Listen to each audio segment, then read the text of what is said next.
Jangan lupa subscribe dan sebarluaskan channel YouTube ini dan kajian ini. Saya Novel Alidrus mengucapkan beribu-ribu terima kasih.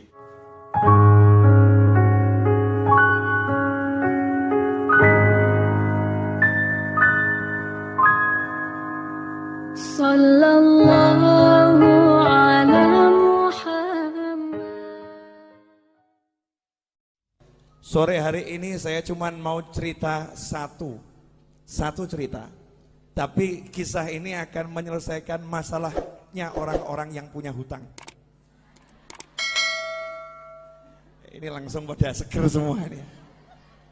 Orang-orang yang punya hutang insya Allah akan selesai masalahnya. Berkat cerita yang satu ini. Tapi syaratnya satu. Syaratnya jangan matikan nabimu, jangan wafatkan nabimu, jangan hilangkan nabimu Muhammad sallallahu alaihi wasallam. Nabi hanya pindah dari alam dunia pindah ke alam barzah, pindah ke sana. Bahkan tubuhnya Nabi tidak mati, tubuhnya tidak mati. Nama kematian buat Nabi hanya keluarnya roh dari jasad. Tapi jasadnya enggak meninggal, jasad Nabi tidak mati. Baru jasadnya syuhada saja masih hidup. Sayyidina Hamzah radhiyallahu taala anhu setelah 40 tahun kuburannya digali karena mau dibuat jalur perairan dipindah. Ada salah satu alat gali yang kena tubuhnya, jenazahnya. Setelah 40 tahun masih mengucurkan darah segar. Setelah 40 tahun masih mengucurkan darah segar. Itu paman Nabi dan sahabat Nabi. Sama Allah dimuliakan seperti itu. Apalagi Nabi Muhammad sallallahu alaihi wasallam. Di dalam Al-Quran jelas disebutkan orang-orang yang meninggal di jalan Allah. Jangan kamu kira mereka meninggal. Justru Allah juga ngomong gak boleh mengira beliau-beliau meninggal. Bahkan yang ngasih nama hidup itu bukan saya. Yang ngasih nama hidup itu bukan ulama. Yang ngasih nama hidup itu bukan Nabi Muhammad SAW. Tapi Allah sendiri yang mengatakan bal ahya. Mereka itu sungguh hidup di sisi Allah subhanahu wa ta'ala yurzakun. Dan bukan cuman hidup. Ada yang hidup gak dapat rezeki. Tapi ini hidup yurzakun. Terus diberi rezeki oleh Allah subhanahu wa ta'ala. Itu baru kelasnya orang-orang yang syuhada. Lantas bagaimana dengan kelasnya imamnya para syuhada, imamnya para nabi, imamnya para rasul, yaitu baginda Muhammad sallallahu alaihi wasallam. Jadi rasakan dulu jenengan semua, anda semua, kita semua punya nabi yang hidup di alam sana, yang bekerja di alam sana, yang bergerak di alam sana, gak pernah berhenti, terus memantau umatnya. Termasuk sore hari ini menerima sholawat dan salam jenengan semua. Diterima itu sholawat dan salam karena ini kiriman ya, diterima oleh Nabi Muhammad SAW. Bahkan jelas alamatnya dari mana. Nah itulah bejonya saya, Majlis Ar-Raudhah. Padahal ini maulid Jamuri, betul ya? Nah tempatnya Majlis Ar-Raudhah, yang ngirim Jamuri, yang ngirim Jamuri dan kawan-kawan semua dapat. Dicatat oleh Nabi Muhammad sallallahu alaihi wasallam. Nah kalau udah seperti itu, apa keuntungan yang didapat? Ini banyak orang yang lupa, banyak orang yang nggak paham, banyak orang nggak ngerti. Di zaman Nabi Muhammad SAW ada sahabat namanya Jabir bin Abdullah radhiyallahu taala anhu. Sahabat Jabir ini punya kebun kurma dan dia punya hutang kurma, kurma. Masalahnya utangnya sama Yahudi yang benci Nabi, benci Islam. Karena tidak setiap Yahudi benci. Ya, Yahudi itu bangsa. Istri Nabi Sayyidah Sofiyah juga seorang Yahudiyah. Yang dibenci itu adalah ajarannya Yahudi yang memusuhi Islam. Lah ini udah ajarannya Yahudi, orangnya Yahudi pula. Bencinya sama Nabi luar biasa. Ketika melihat ada satu sahabat punya hutang, belum bisa bayar, maka Yahudinya senang. Ini saatnya untuk menghina sahabatnya Nabi. Ini saatnya untuk merendahkan sahabatnya Nabi Muhammad sallallahu alaihi wasallam. Maka datanglah Yahudi ke kebunnya Jabir bin Abdullah radhiyallahu anhu untuk nagih utang. Ibu-ibu pernah diparani ditagih? Tahu rasanya? Diparani gak punya duit, enak rasanya ya? Diparani sama orang yang badannya mungkin gede-gede, mungkin badannya tidak enak dilihat, wajahnya serem, itu tidak seberapa. Tapi kalau yang nyamperin ibu-ibu mulutnya cerewet, itu luar biasa. Ada mau bayar kapan utangmu? Utang nanti dibayar. Wah, itu lebih dari pria-pria yang badannya besar itu. Yang cerewetnya luar biasa. Kalimatnya menusuk dan merobek-robek jiwa dan menyebabkan ibu sakit hati ketemu orang yang seperti itu. Hari itu Yahudi datang ke tempatnya Jabir. Nabi Muhammad SAW dimintai tolong sama Jabir, ya Rasulullah, tolong utang saya ini biar bisa ditunda, dibayar tahun depan.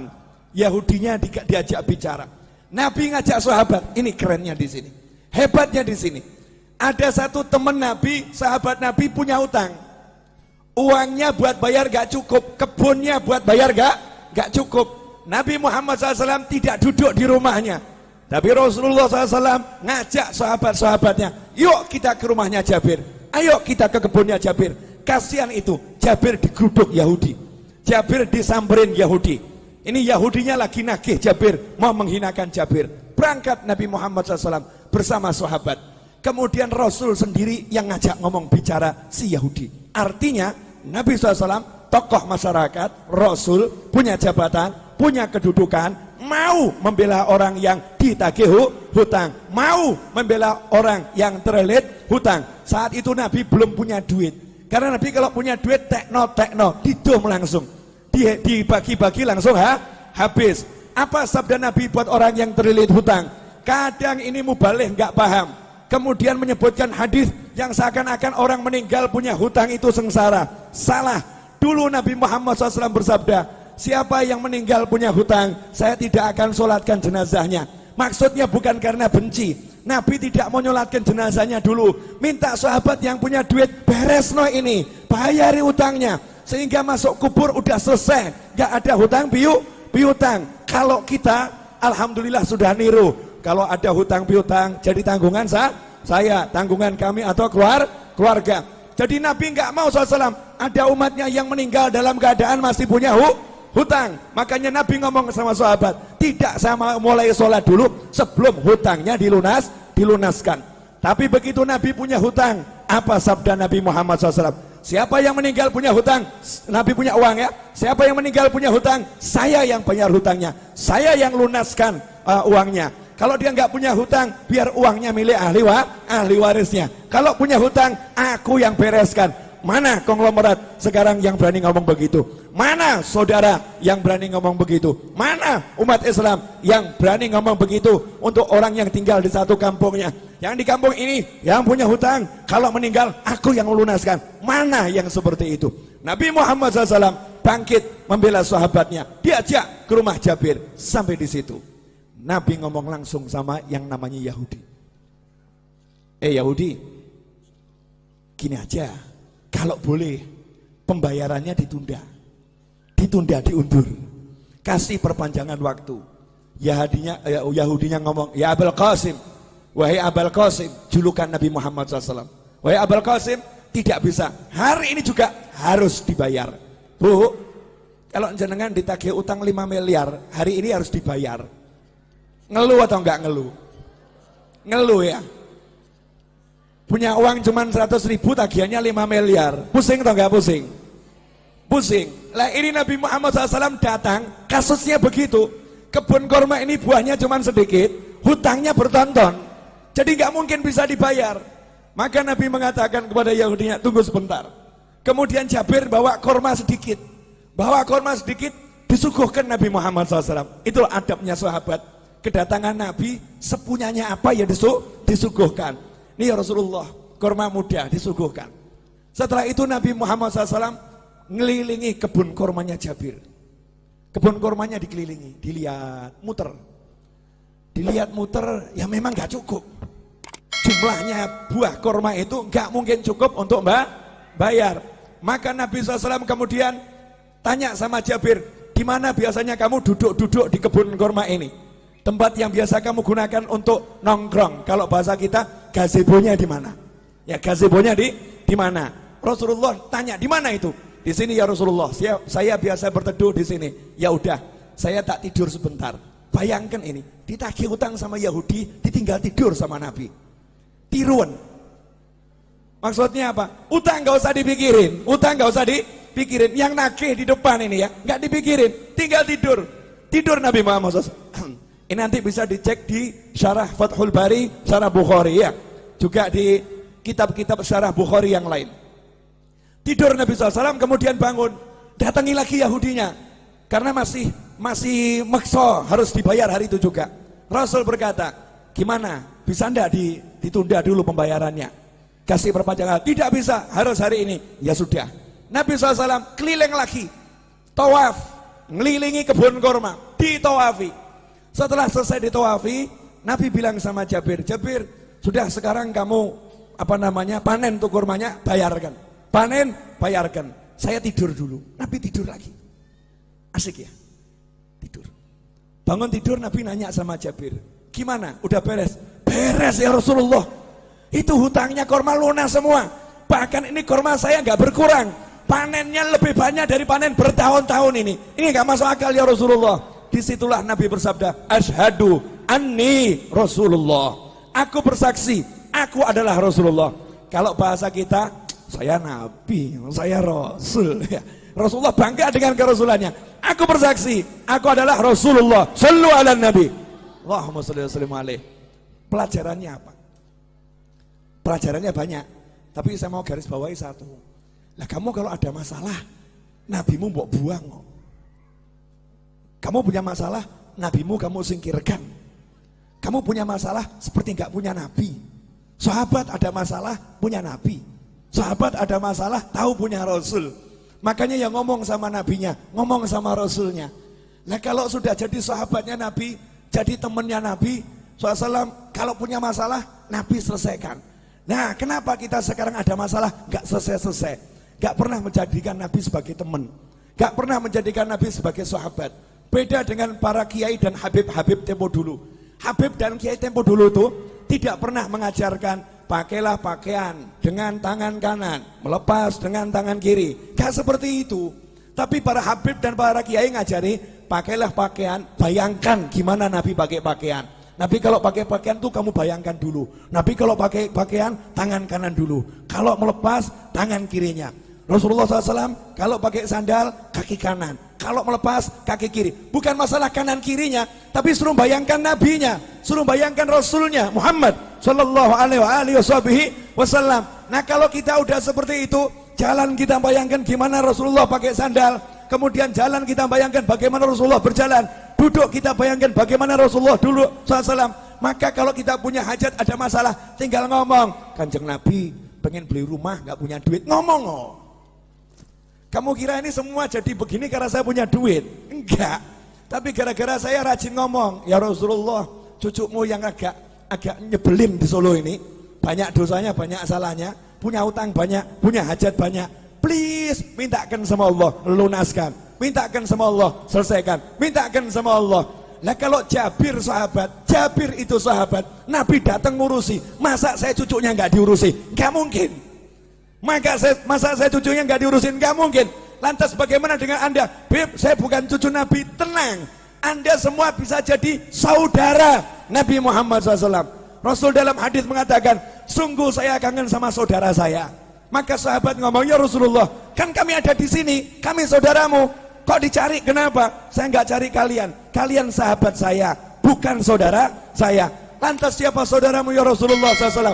Orang-orang yang lahir nanti belum pernah lihat saya, tapi percaya sama saya, iman sama saya, bahkan rela kehilangan harta dan keluarganya demi sekali melihat saya. Itulah saudara-saudara saya. Saya kangen pengen melihat beliau-beliau itu. Bayangkan, Nabi belum pernah ketemu kita, wujud kita belum ada, sudah dikangeni, dikangeni. Lah kalau kita sekarang bisa kangen sama Nabi dengan baca sholawat Barzanji, Maulid Diba, kemudian Burda, Simtudurar dan semisalnya, kita sholawatan sama kangen, berarti kita jadi kelompok saudara Nabi Muhammad SAW. Dan saudara sama saudara itu pasti saling membela, pasti saling mendukung. Kalau udah begitu, kamu punya masalah, insya Allah nggak punya masalah. Saya punya masalah, insya Allah nggak punya masalah. Kenapa? Yang turun tangan langsung Nabi Muhammad Sallallahu Alaihi Wasallam, yang menyelesaikan langsung Rasulullah SAW. Nah, biar Rasul mau turun tangan, biar Rasul mau menyelesaikan, saya kasih tip satu, gak usah banyak-banyak. Mau bu? Wani piro? Ya karena ini urusannya urusan masalah. Banyak orang zaman sekarang kan penuh masalah, bingung solusi. Gampang. Ilmunya orang tua. Pegang tasbih, baca nariyah 4.444 kali. Pegang tasbih, baca munjiah 1.000 kali. Solawat, pegang solawat. Solawatin masalahmu. Ada orang ngomong, Beb, ini kan urusan dunia. Masa solawat dipakai urusan dunia? Loh kamu tuh masa urusan dunia mau pakai apa kalau nggak pakai takwa? Urusan dunia itu diraih dengan takwa. Kamu punya hajat pengen kabul harus doa. Doa nggak pakai solawat nggak diterima sama Allah. Sehebat apapun orangnya doa, nggak pakai solawat, nggak diterima sama Allah Subhanahu wa ta'ala. Sehebat apapun orangnya sholat, gak pakai sholawat, gak diterima sholatnya oleh Allah Subhanahu wa ta'ala. Sehebat apapun orang khutbah Jumat, gak pakai sholawat, gak diterima oleh Allah Subhanahu wa ta'ala. Kalau hidupmu gak ada sholawat, gak diterima oleh Allah Subhanahu wa ta'ala. Dan kalau kamu hanya ingat Allah, gak mau ingat Nabi Muhammad SAW, Islammu ditolak oleh Allah Subhanahu wa ta'ala. Sebelum minta apapun suruh mengedepankan Allah Rasulullah, Allah Rasulullah. Dalam sholawat sudah ada semuanya. Allahumma sholli, Allahumma sholli. Sholawat itu nyebut Allah, nyebut Nabi Muhammad SAW. Nah setelah kita banyak sholawat, awali doa dengan sholawat, betul? Setelah kita banyak sholawat baru ngomong, ya Allah ini loh hajat saya, ini loh masalah saya, selesai. Makanya orang dulu ngajari begitu. Cuman ibu-ibu pokil. Tahu pokil bu? Curang. Iya. Merekayasa sholawat. Kemudian mencurangi sholawat. Nariyah 4.444 kali. Dibaca berjamaah. Satu orang ambil 5 jagung. 10 jagung.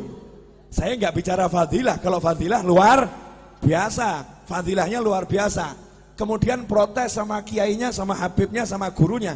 Saya udah baca nariyah berjamaah, tapi hajat kok nggak kabul-kabul. Habibnya jawab kabul, cuman kabulnya juga berjamaah. Jadi dicicil saudara-saudara.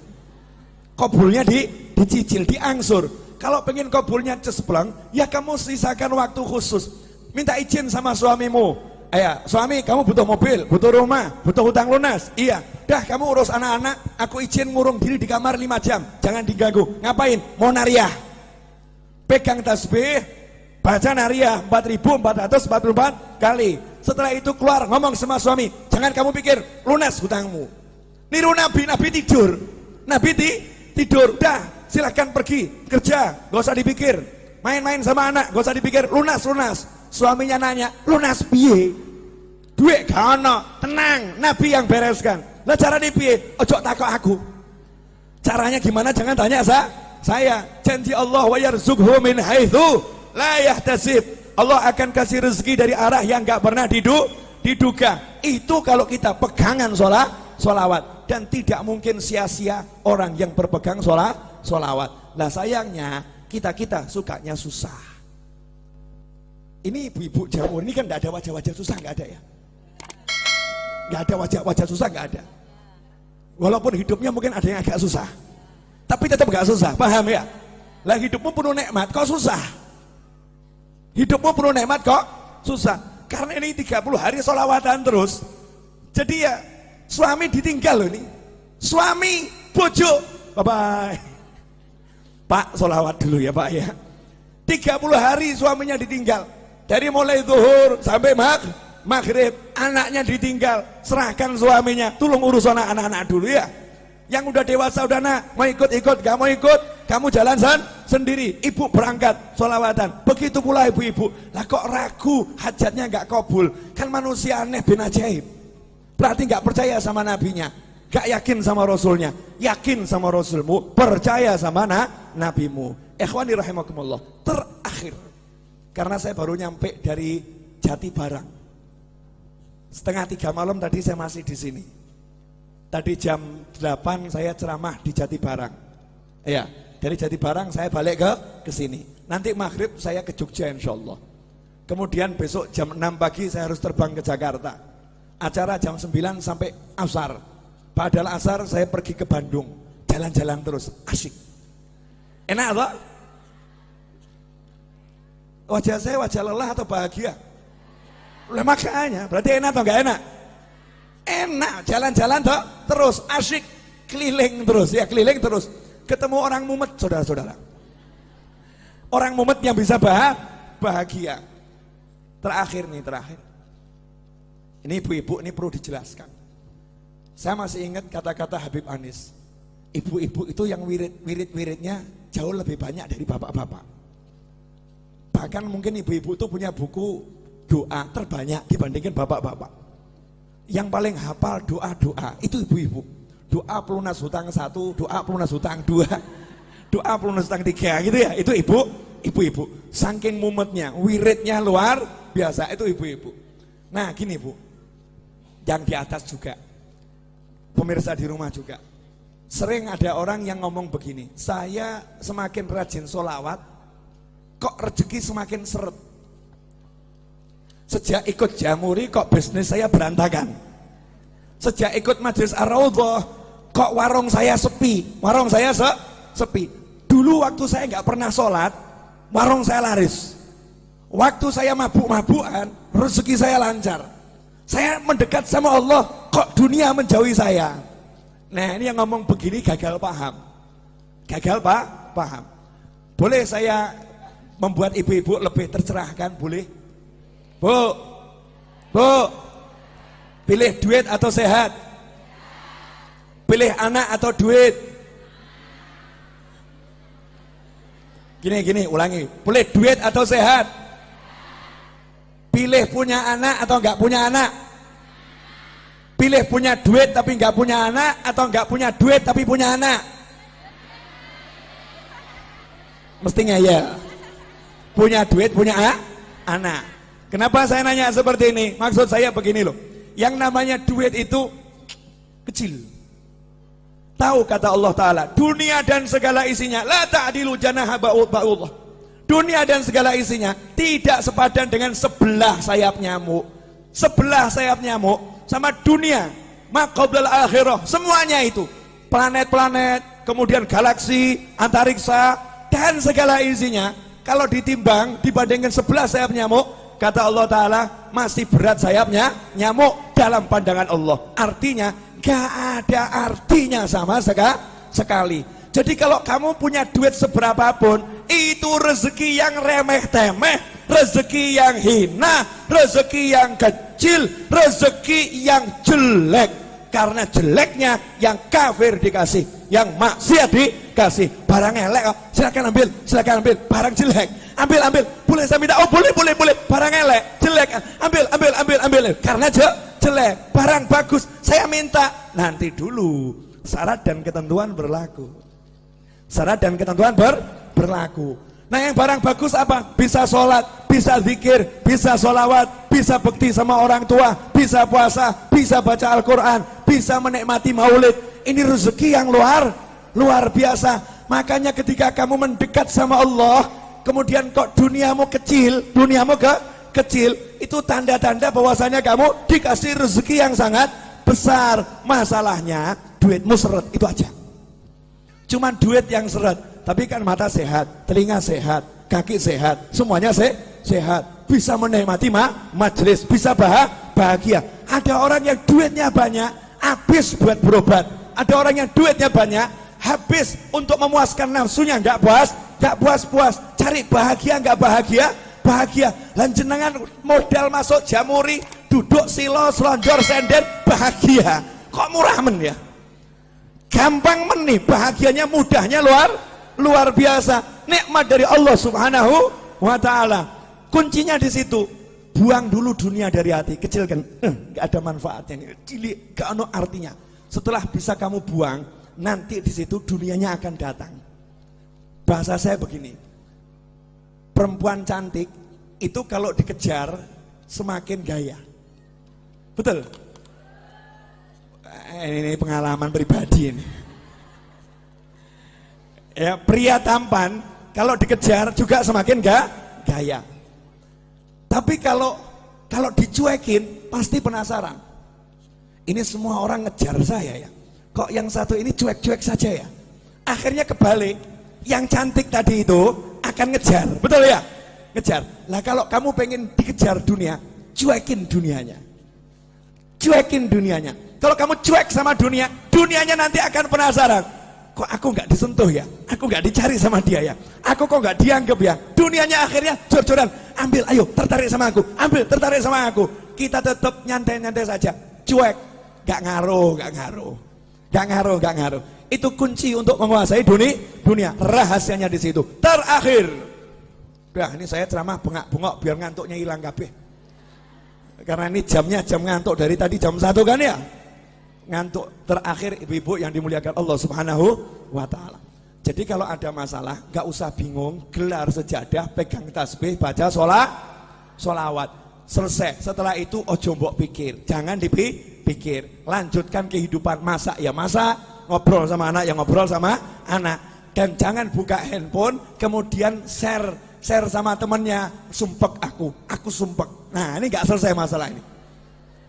Sumpek, saya lagi banyak masalah. Semakin kamu nyebut, semakin sumpek itu.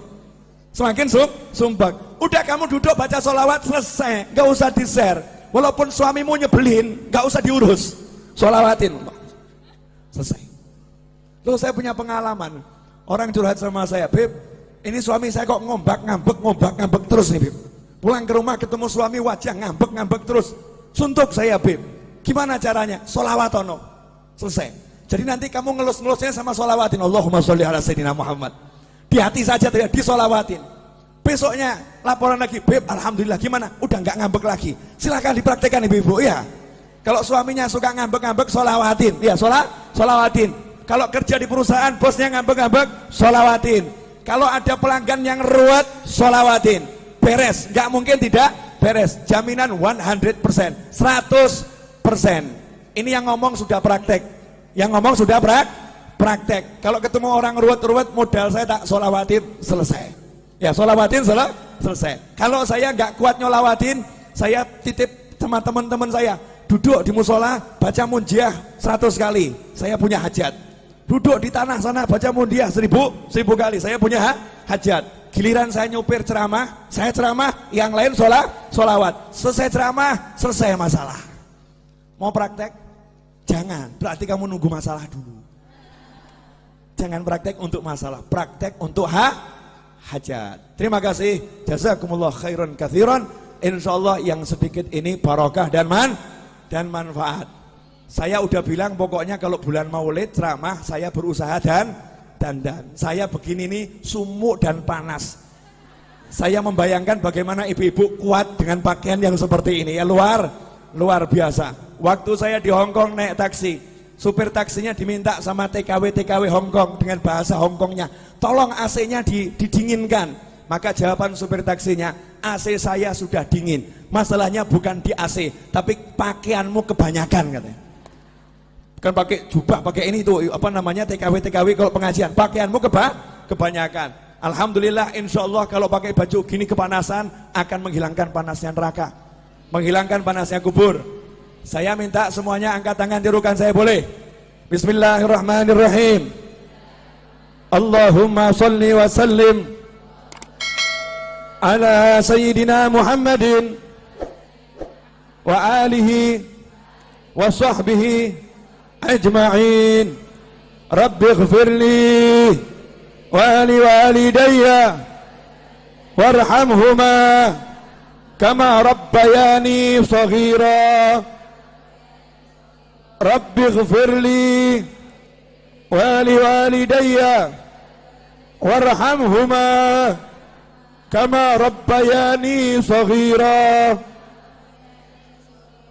Rabbi ighfirli wa li walidayya warhamhuma kama rabbayani shaghira. Wa sallallahu ala sayyidina Muhammadin wa alihi wa sahbihi wa sallam. Walhamdulillahi rabbil alamin.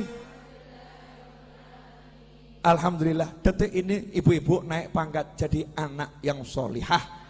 Anak yang solihah. Karena dalam hadis disebutkan waladun solihun yad'ulah. Anak soleh itu yang mendoakan orang tua.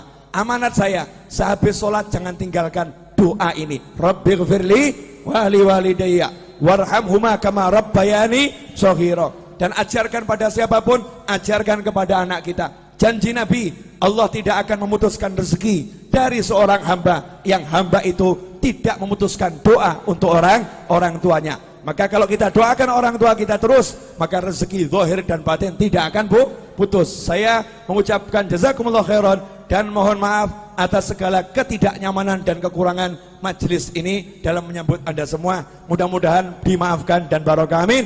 Wassalamualaikum warahmatullahi wabarakatuh. Wassalamualaikum.